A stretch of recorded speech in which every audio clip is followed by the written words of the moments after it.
cogobierno de los egresados, bueno, viene la elección abierta de las autoridades rectorales. Eso es una muy buena noticia, que ojalá así suceda. Por Porque cierto, estas autoridades tenían casi 14 años. Sí, claro. Y gran parte de ese tiempo no por su decisión, sino porque los habían bloqueado la elección. Bueno, hay opiniones, no voy a entrar en esa discusión, pero ahí hay opiniones. Ahí hay opiniones. Bueno, no permitieron las elecciones. Bueno, no sé, ahí hay opiniones que... A lo mejor muchos querían quedarse. Eso es más de lo que creemos. Mira, Muchos chillaron cuando empezaron a hablar de elecciones. Imagínate. Con tanto bueno, lo tiempo cierto es que en buena parte de nuestro mundo académico, las universidades, también en el mundo sindical, en buena parte de él, porque no en todo, y en el movimiento gremial, las elecciones regulares para renovar las autoridades era algo común. Yo recuerdo, claro, por ejemplo, yo fui cada 2 años hacíamos las elecciones. Claro, que eso es lo correcto. Religiosamente, rigurosamente. Y cuando faltaba poco tiempo para que se venciera mi periodo, pues procedí a convocar una asamblea de nuestros militantes para elegir la comisión electoral y procedimos a la elección. Lo mismo ocurría en el Colegio Nacional de Periodistas. Eso era lo normal. Así es. Pero bueno, lo cierto es que efectivamente eso está ocurriendo. Nos decía hace algunos días nuestro invitado que tuvimos ayer, Iván. El de antier. Sí, ¿cómo es este? El de antier fue Vicente Díaz. Vicente Díaz, me disculpen el lapsus. Vicente Díaz, que efectivamente el actual Consejo Nacional Electoral que tenemos hoy es bastante superior al que él integró en su momento. No solamente porque hay una composición numérica favorable ahora un poco más a la oposición, porque hay 3 del gobierno y 2 de la oposición, sino porque además estos rectores, según él mismo reconoce, tienen una mejor formación técnico-electoral que la que él tenía cuando él asumió el cargo. Sí, totalmente de acuerdo. Por eso yo hablo que es más equilibrado, pues, porque en número es más equilibrado, en responsabilidad también es más equilibrado. Tenemos la fortuna de que hay un rector que es vicepresidente, que digamos que no pertenece al partido de gobierno, y además estamos en la Junta, se está en la Junta Electoral Nacional, que también es muy importante. Sin embargo, ese mismo consejo que hoy estamos elogiando, bueno, fue el consejo que prácticamente desconoció las elecciones en Barinas, producto de una sobrevenida inhabilitación por parte de la Contraloría General de la República. Bueno, yo siempre digo lo siguiente: no vamos a conseguir todo en el mismo momento. Estos son procesos lentos, procesos que van paso a paso. Aquí el apuro no es buena consejera. Entonces, pero vamos obteniendo victorias o pequeñas victorias o avances importantes para la reinstitucionalización del país. Tú vienes, por cierto, Timoteo, me comentabas ayer cuando reconfirmábamos la entrevista que tú ibas a venir hoy de una sesión del Comité de Postulaciones Judiciales en la Asamblea Nacional. Al cual pertenezco. Al cual pertenece. ¿Cómo va ese proceso? ¿Hay acuerdo en la selección de nuevos, ¿cómo se llama?, de nuevos magistrados al Tribunal Supremo de Justicia y el resto de... No, ya se eligieron, ya se no designaron. Hay cambios en el TCJ en absoluto, solamente en los tribunales... No, ahora estamos con la defensa pública. Solamente. Y hoy se inició y concluye hoy mismo, porque son relativamente pocos los aspirantes. Los aspirantes, pero las entrevistas. Es decir, y después ahora viene la aplicación de ese baremo, viene esa etapa que selecciona a un número que haya cumplido exactamente con todos esos requisitos que establece la ley. Se pasa a la Asamblea Nacional y a partir de allí, bueno, se harán los debates y se decidirá quién será de ese número que queden, quién será el nuevo responsable de la Defensoría Pública. ¿Prevalecen en esta decisión los elementos de orden académico, profesional, sobre los políticos, o los políticos prevalecen como ocurrió en el caso del Tribunal Supremo de Justicia? Bueno, tú sabes que eso nunca se sabe, ¿no? Lo importante es tener bien los académicos y ese baremo tiene que estar cumpliendo con la ley, ¿no? Te advierto, tanto me tocó las entrevistas para el Tribunal Supremo como para y los currículos son de verdad importantes. De primer nivel. De primer nivel. Por eso es que me decía una diputada del gobierno que por eso es que cuando llegan al exterior, a un país, bueno, los agarran inmediatamente, los contratan de inmediato, porque es que son extraordinarios currículos. No es fácil tomar esa decisión. Y bueno, pero lo importante es que están dentro de lo que establece la ley.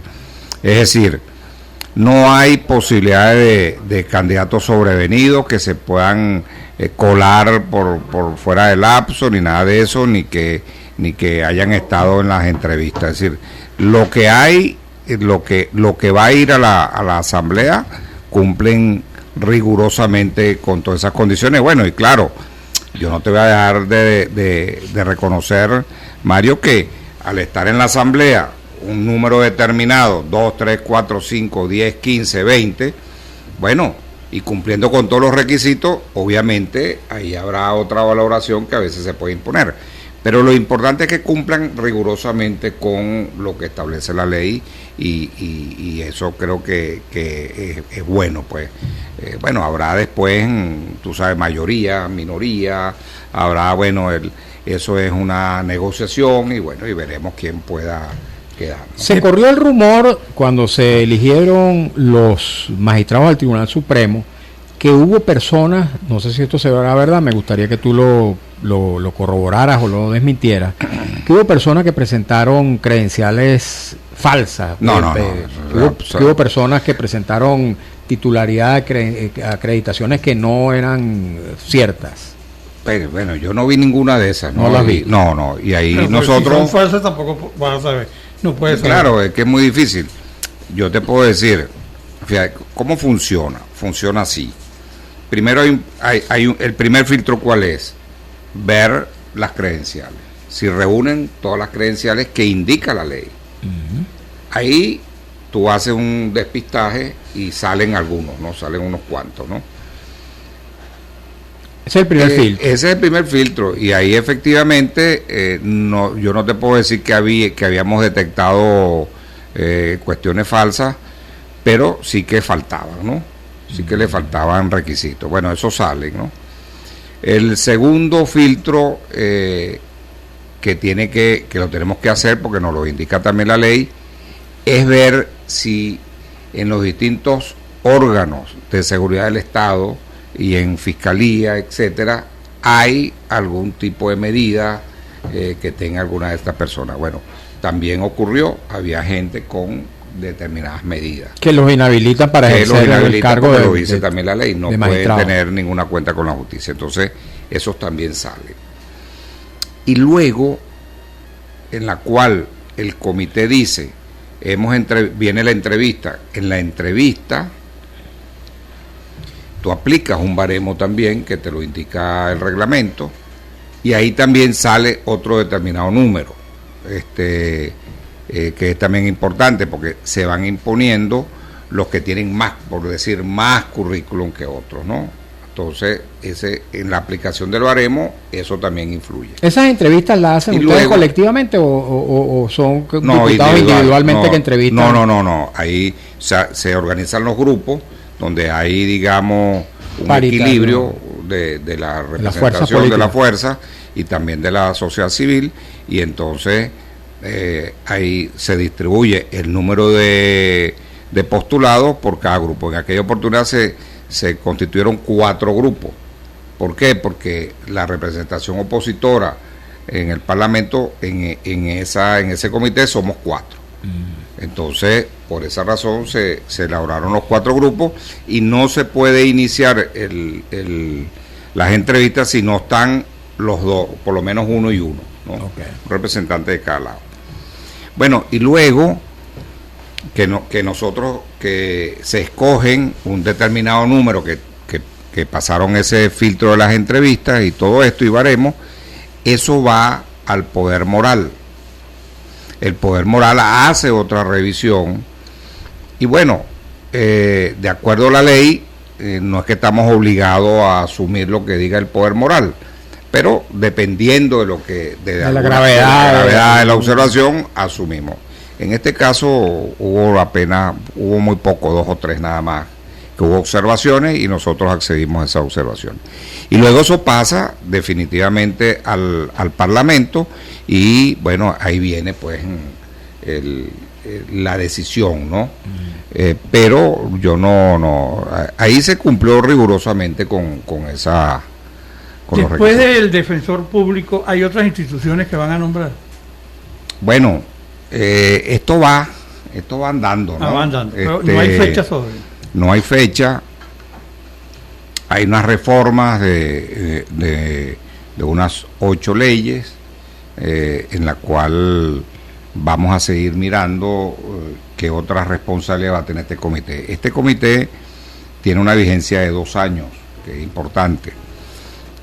Y yo creo que vamos a tener nuevas responsabilidades, eso lo estamos determinando también, ya uno se desdobla de miembro del comité y está en la Cámara, entonces se está decidiendo en las conversaciones en el Parlamento que otro funcionario o figura van a entrar por el comité, por una razón, porque nosotros estamos en una reforma del sistema de justicia, que es importante tener claro eso, ¿no? Era muy complejo cómo abordar esa reforma, ¿no? Y ahí estamos, pues yo creo que va bien, que obviamente no es tan fácil, pero bueno, tenemos todavía, imagínate, un promedio de más o menos de 3.000 jueces, que así como en el caso de la defensa pública, hay más de 1.000 defensores públicos que no tenían titularidad y que ahora, después que encargamos al titular actual de la defensa pública, ya hay un altísimo porcentaje que se les ha dado la titularidad. Bueno, pero eso está en este proceso que es muy importante de reforma y de reinstitucionalización. Recuerden ustedes que nombramos al Consejo Nacional Electoral, el que le corresponde ahora por 7 años, de acuerdo a la ley, que es del que estamos hablando, y avanzamos ahora en el otro poder, que es el Poder Judicial, que ya eso empezó por el tema del sistema carcelario y bueno, el gobierno decretó una revolución judicial por su lado, pero que eso requiere también de el brazo legislativo. Bueno, y entonces sencillamente avanzamos en el Comité de Postulación Judicial, que es el que está actuando por parte de la Asamblea, y tuvo la responsabilidad de nombrar al nuevo tribunal bajo los parámetros que establece la ley, tanto de la ley como de la Constitución, la ley del Tribunal Supremo de Justicia, y ahora caminamos hacia esta otra figura que es muy importante, que tiene que ver con la defensa pública, porque bueno, ahí hay unas deficiencias importantísimas que estamos tratando de corregir. El área penal tenemos más o menos casi 3.000 jueces sin titularidad. Claro, que tenemos un tema que complejo. Ir a una pausa comercial. Sí, hoy estamos conversando con Timoteo Zambrano. De timbre fiscales, la ley de notarías y registro, no, y nosotros advertimos los errores que se están cometiendo y ahora bueno, aparentemente van a tener que hacer otra reforma para ajustar eso. También alertamos sobre el impuesto a las grandes transacciones, el 3%, todo lo que se pague en dólares. Bueno, yo creo que ahí hubo opiniones diversas. Nosotros unánimemente la oposición votamos en contra. Debatimos mucho con ellos, fuera todavía de la plenaria, para evitar ese dislate que además ha represado, ha retrasado, ha congelado quizás mayores niveles de recuperación económica con todos los problemas que tenemos de las sanciones. Pero bueno, se empeñó unos factores allí en que eso tenía que salir. Yo creo que del gobierno también nos llegó información que no todos estaban de acuerdo con eso, pero finalmente se impuso. Ahí nos aplanaron también, ¿no? Sin embargo, creo que el gobierno tiene que dar marcha atrás. En algún momento veremos que eso van a tener que hacer una reforma para ajustar ese tipo de impuestos, ¿no? Ahora, sí te digo que tenemos conversaciones previo a cierto carácter de alguna ley, ¿no? Y de leyes. A veces se nos oye, se escucha, se ajusta. Hemos modificado mucho. Ahorita es que hemos aprobado muchas reformas y mucha ley nueva, ¿no? El año pasado, para que tengas una idea, fueron 40 leyes que se aprobaron. Este año el objetivo es llegar más o menos a 36, 40, 42. Y hay mucha legislación que es sobrevenida porque, bueno, tenemos una andanada de solicitudes de distintas partes de lograr reformas, de hacer reformas y aprobar nueva legislación. Por ejemplo, en el campo económico ahí tenemos una cantidad de solicitudes enorme de los agentes económicos y financieros que están solicitando ajustar mucha de la legislación. Por ejemplo, la ley de inversiones, por ejemplo. Bueno, estamos en muchos temas de ese tipo, ¿no? Fíjate, Timoteo, he escuchado voces por una razón, porque en el quinquenio anterior no se aprobó ninguna ley. Entonces fue una legislación. ¿Fuiste parlamentario? Sí, yo fui, pero es que no se aprobó, y es la verdad. Y además, cuando tú estabas debatiendo una ley, que yo soy de la Romana Vieja en el Parlamento, y artículo tal, cuando estábamos en segunda discusión, entonces se paraba la persona, le pido la palabra, entonces resulta que el artículo tal era, bueno, vamos a poner aquí, era sobre el envasado de agua en esta botella. Entonces hablaban de la crisis, del conflicto, de no sé qué, de mil cosas, menos si aprobábamos envasar el agua en esta botella, en una botella más grande. Pero recuerda que muchas veces que sí se aprobaron leyes. Yo recuerdo que se aprobaron leyes, solo que también las declaraba el Tribunal Supremo como inconstitucionales. Yo lo recuerdo. Hubo varias al inicio pero fue muy pobre. Pero fue muy pobre el tema parlamentario. Está bien, pero algunas leyes hubo que las recuerdo. Mira, hubo unas. Por ejemplo, aquella que le entregaba la titularidad plena de la posesión de la propiedad plena sobre los apartamentos de la Misión Vivienda, la recuerdo perfectamente, y esa la declararon inconstitucional, y así como muchas otras. Hubo algunas, pero es que fue muy poco. Claro, pero decía que hubo pocas, bueno, no hubo ninguna. Pero bueno, es que hasta ahora eso hoy no existen, esa legislación. Bueno, no pero es hoy, porque la declararon inconstitucional. Bueno, porque el manejo fue equivocado.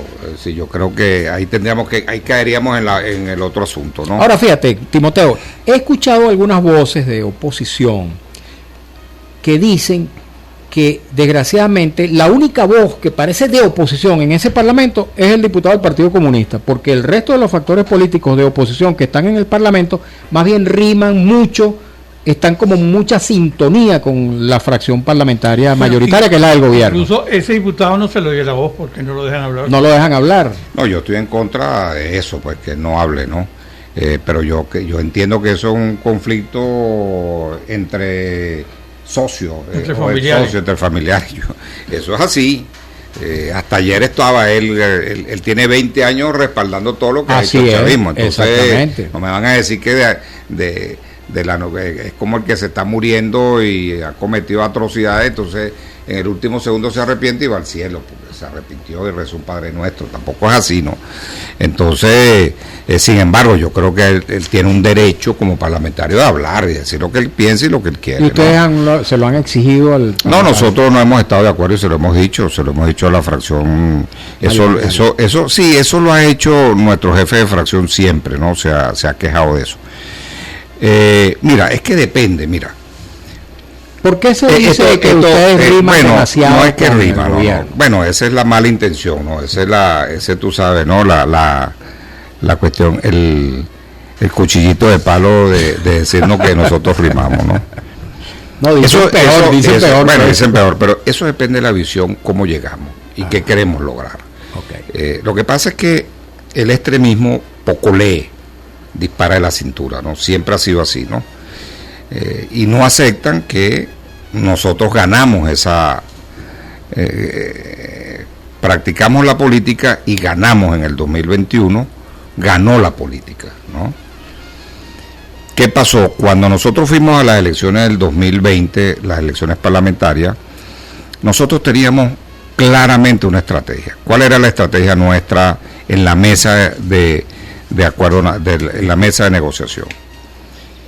En esa mesa nosotros teníamos una estrategia electoral muy definida. Primero, había que elegir un CNE que administrara las elecciones parlamentarias hasta el mes de diciembre y que fuera transitorio, para que luego con la nueva asamblea designar un CNE ya permanente, porque tenemos un horizonte electoral, teníamos para ese momento un horizonte electoral que era complejo. Teníamos las elecciones, las mega elecciones, que fue una propuesta nuestra, y las juntamos todas, que se celebró el 21 de noviembre del 2021. Y luego 2 elecciones más, una es el 2024, que es la presidencial, y el 2025, que será una mega de la mega, porque se incorpora también a esa elección el Parlamento Nacional, la Asamblea Nacional. Ok, logramos entonces, incluso nosotros tuvimos que acudir, después que hicimos esfuerzos para que eso se realizara en la Asamblea Nacional y no hubo manera que se pudiera lograr, entonces acudimos al TSJ y con una novedad, y es que el recurso que se introdujo al Tribunal Supremo de Justicia para solicitar esa omisión legislativa para poder tener un nuevo CNE, fue el acuerdo que llegamos. Si tú lees ese recurso, es todo el acuerdo, que es algo novedoso, para que, como te digo, el extremismo no lee. Y luego logramos cambiar el CNE. Recuerda que salió Tibisay Lucena, ya no fue presidenta de ese nuevo CNE, y ese CNE organizó las elecciones de diciembre. ¿Cuál fue nuestro objetivo también con las elecciones de diciembre, que es importante? ¿Cuál fue nuestra estrategia para eso? ¿Qué buscábamos nosotros con esa elección? Anular la dualidad de poder, más allá de cómo quedaba la correlación de fuerza en el Parlamento, porque si no iba a ser muy complicado. No podías lograr las dos cosas al mismo tiempo, porque era difícil por la situación política que había. Y eso era bajar la confrontación. Si no bajábamos la confrontación, que se traduce en la polarización, era muy difícil. Bueno, y además porque estábamos ante la invasión casi segura, como ahora en aquel momento se burlaban de nosotros. Yo lo dije muchas veces, gracias al acuerdo de la mesita, como le llamaban peyorativamente. Que tú mismo aceptabas, y creo que tú fuiste uno de los autores de ese término. Yo siempre decía, eso degrada la mesa. Yo nunca ese fue el extremismo. Eso lo inventaron en Noruega, con los noruegos ahí, ¿no? Porque fuimos como una competencia de ellos, ¿no? En un momento dado, pero que no era nuestra intención tampoco. Entonces, ¿qué ocurrió? Eso nos permitió evitar también la invasión, porque era muy difícil que el señor Donald Trump le dijera a su país, a su opinión pública, mire, nosotros vamos a invadir allí, aunque estos tipos esta gente está en elecciones, ¿no? Eso no se lo iba a tragar la opinión pública norteamericana. Entonces, claro, logramos que se hicieran las elecciones y ese logro fue muy importante porque anuló la dualidad de poder. Bien, Timoteo, tenemos que hacer una pausa porque vamos a escuchar un avance del noticiero, cumplir con unos compromisos publicitarios, y enseguida vamos a estar conversando nuevamente con Timoteo Zambrano, secretario general del Movimiento Cambiemos, pero ahora mirando hacia el futuro, hacia el año 2024. Ya venimos en buena hora por Radio Rumbo 670 AM. ¿Ser la democracia en Venezuela? Pero déjame terminar el tema anterior rapidito, que son 3 segundos. La confrontación en la Asamblea, que es la polarización, sino la contradicción, que es distinto. Entonces el diálogo político se ha impuesto en la Asamblea. Nosotros, y para eso te diría que invitaras al diputado Rondero, que es el jefe de la fracción de la Alianza Democrática, y puedes también invitar a Correa y a Campo, que son los que están más al detalle de cada ley. Te pueden decir qué se logró en cuántos artículos en tal ley, cómo modificamos aquí, cómo modificamos allá. Es decir, yo creo que eso es muy útil para el país, que vernos allí en una confrontación polarizante que factores del gobierno y factores de la oposición quiere que estemos en esa confrontación, esa polarización, porque le sirve. No, yo creo que es un error. Yo creo que nosotros lo que sí tenemos que generar contradicción, es decir, ¿cómo generas la contradicción? Explicando tu verdad, explicando tu posición a un público y a un país que quiere saber, quiere conocer más. La gente está cansada de esa confrontación y de esa violencia verbal.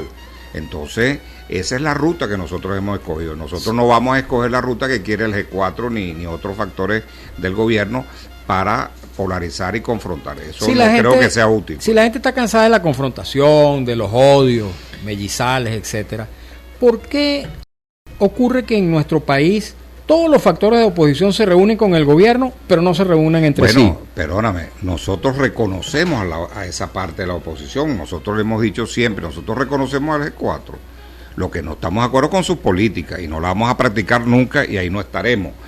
Ahora, ellos no nos reconocen a nosotros y yo creo que eso es un error que han venido cometiendo. Nosotros sacamos, si tú te pones a ver en las elecciones del 2021, ellos sacaron 2.200.000, si se le agregan otros grupos y tal, y nosotros con otros grupos sacamos 2.400.000. Es decir, desprecian eso, fíjate tú lo absurdo, el dislate que cometen.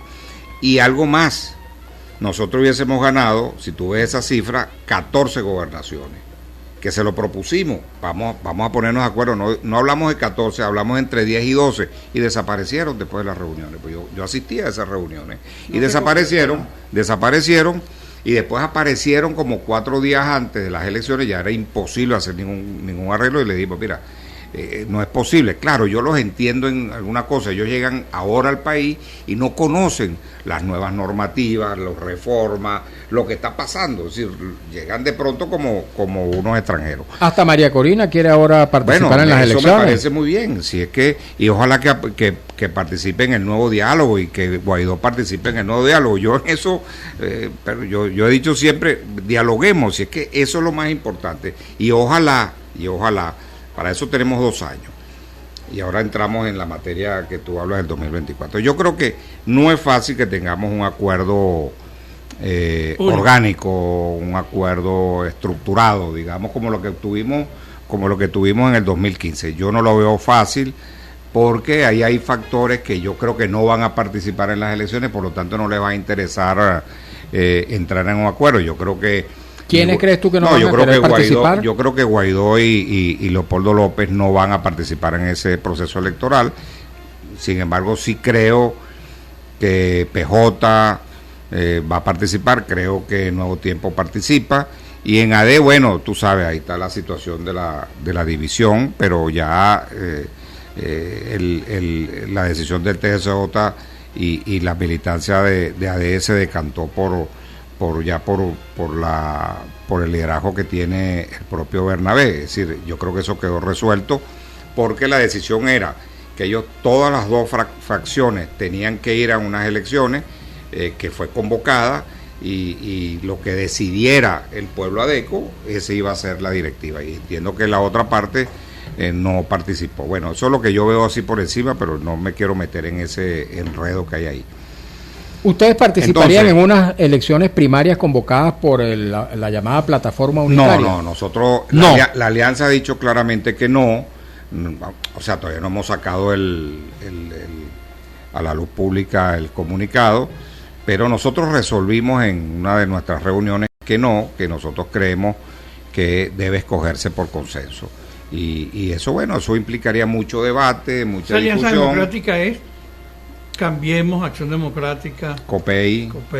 Fue Avanzada Progresista, El Cambio y Primero Venezuela. Y hay otras organizaciones que están alrededor de esta alianza, ¿no? Que son más o menos como... Y AD Bernabé, ¿no? Y AD Bernabé, sí. Y Cambiemos. Bueno, ahora... Definitivo, entonces, no van a participar. La vía que ustedes decidieron es la del consenso. Sí, la del consenso. Bueno, porque es que... Además, y si no hay consenso con ese otro sector... Un segundito, Mario, ya un segundito, mira.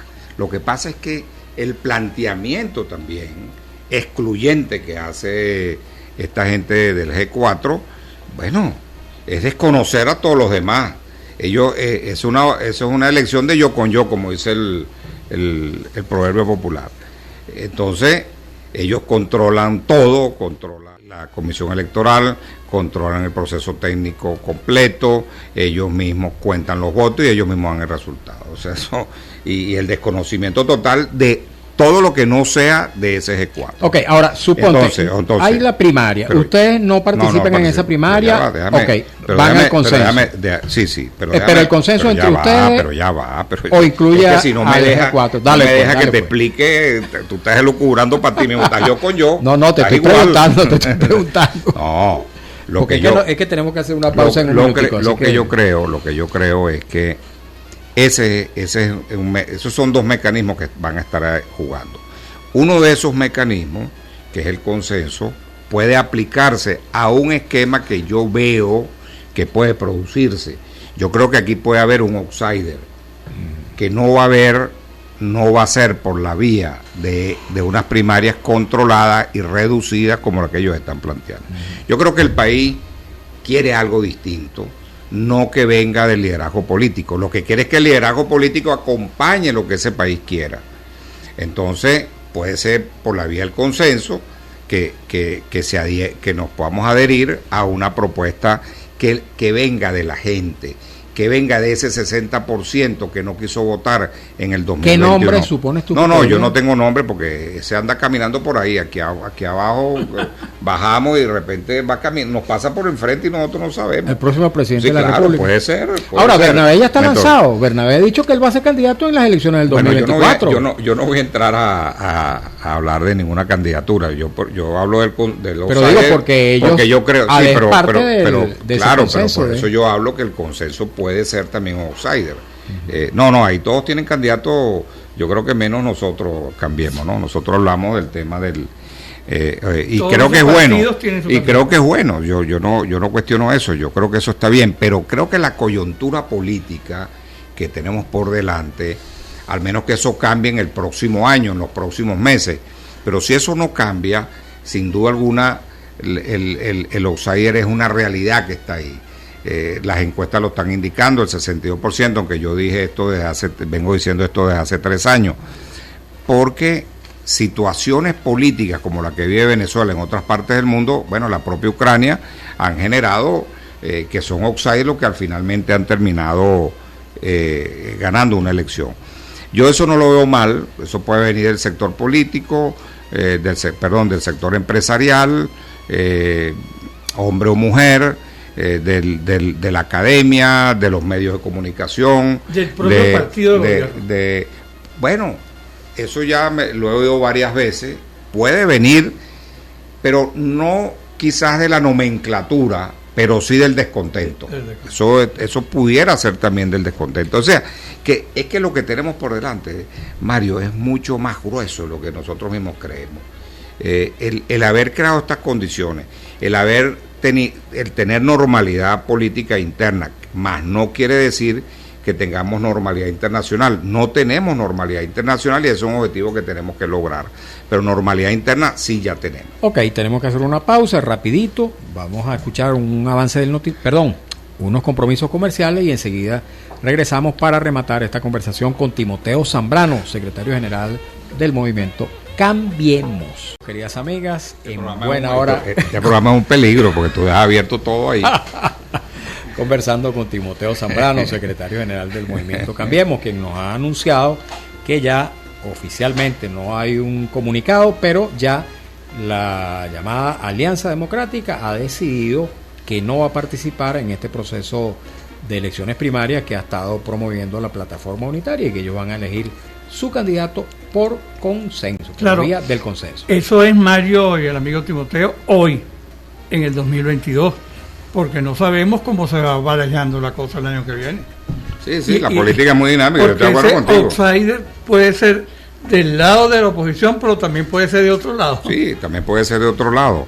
Y yo creo que por esa ruta se puede dar una unidad nacional en torno a un candidato o una candidata, porque la gente se va a ir sumando a la preferencia electoral que va a indicar ese 60% que no quiso votar en el 2021. Entonces se va creando toda una masa crítica individualmente, por su lado cada quien, no hay una cosa direccionada, sino más lo que lo direcciona es las preferencias electorales que tenga esa persona, hombre o mujer, por la gente. Pero fíjate, Vicente Díaz, quien estuvo el día lunes acá en nuestro programa, nos dijo, recuerden que el último outsider que tuvimos en Venezuela fue Hugo Chávez Frías, y ya sabemos lo que pasó. Bueno, pero por eso no puedes eliminar el mecanismo. Claro, lo ideal sería que tuviéramos casi una configuración mínima, pero eso tampoco es posible. Tú puedes decir, bueno, que sea una persona así, que sea asado, que no sea, por ejemplo, como Rodolfo Hernández de Colombia, por ejemplo. Que fue un outsider porque 15 días outsider, antes pero que le, nada por claro, pero le gusta a otro. O sea, es que es muy difícil. Es decir, tú no puedes tampoco encajonar a la gente, tampoco le puedes decir a la gente, mire, usted para que tenga un candidato presidencial tiene que entrar por estas primarias, juro, obligado. Bueno, eso ¿por qué? O sea, aquí también cuántos no han salido por primaria que no han servido para nada. Es decir, que esa tesis de Vicente se cae igualito con el que va a primaria. Idéntico, compañero. O sea que creer que nosotros tenemos la varita mágica para darle al país lo perfecto, no es posible. Pero hay que ser objetivo ante la realidad. El liderazgo político, y me incluyo en él, estamos devaluados en este país por los errores, por lo que tú quieras. Yo puedo decir, yo creo que cometí menos errores, pero yo estuve en el E4 y soy también portador de esos errores que cometió el E4 en su momento. Traté de corregir, por ahí no era, nos enfilamos a un mecanismo distinto y que no ha sido ni siquiera todavía hoy reconocido, ni siquiera por esa comunidad internacional que viene todos los días para acá a intentar que el gobierno y el G4 se reúnan.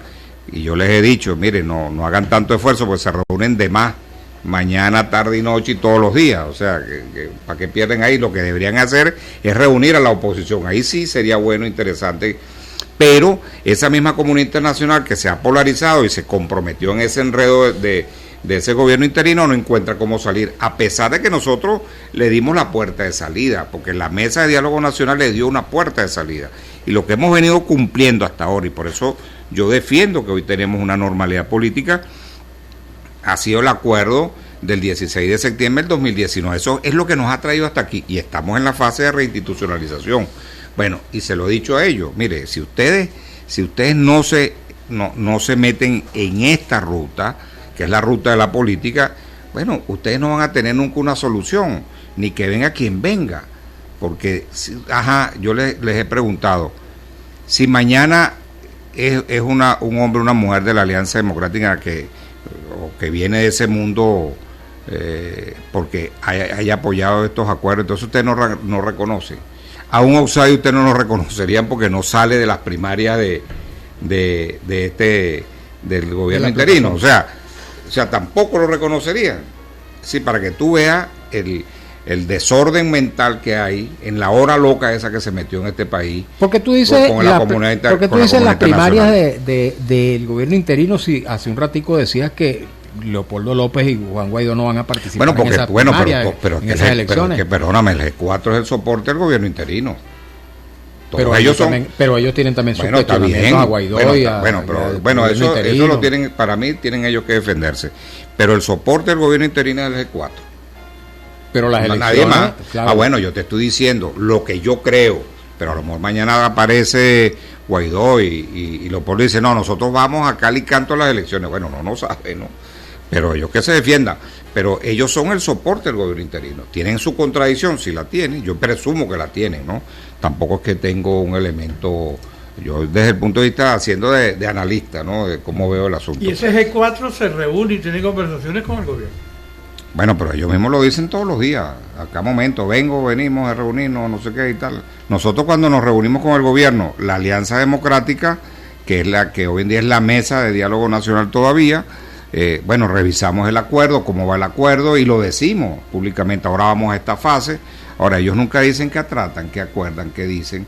Yo sé que ahorita hay, por ejemplo, conversaciones, ya no en México, pero es las delegaciones de ambos lados de México en Caracas, y están trabajando el tema social. Llevan como 4 o 5 reuniones y no le han dicho a este país qué está pasando ahí. ¿Y ustedes no se sienten excluidos de esa mesa? No, yo, Timoteo Zambrano no.